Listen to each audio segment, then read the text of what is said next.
Hey guys and girls, something a little out of the ordinary. I wanted to try time-lapsing most of the block sanding on this side of the car, and so that's what I did.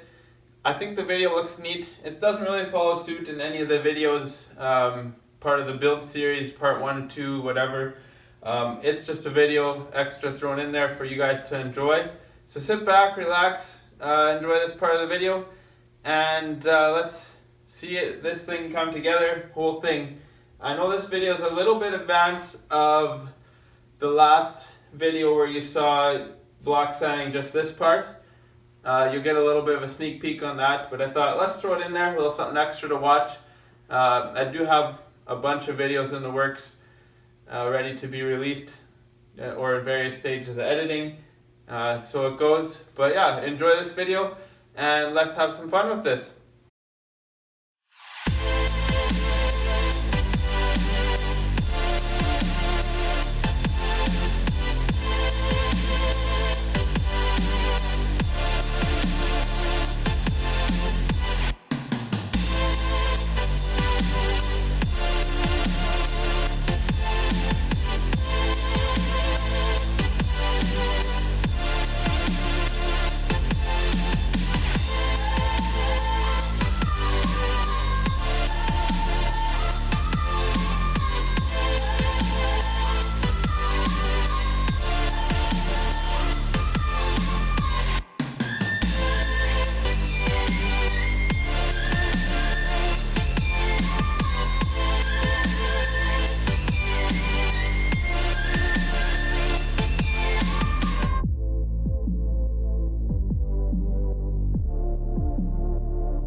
and girls, there you have it. Thank you for stopping by, watching this thing come together. Not much talking in this video, but it's kind of how I planned it to be. Yeah, she's looking good and getting closer and closer to putting on that paint, the blue color that I'm after. So if you like the videos, feel free to subscribe, maybe hit the bell, and we'll talk to you later.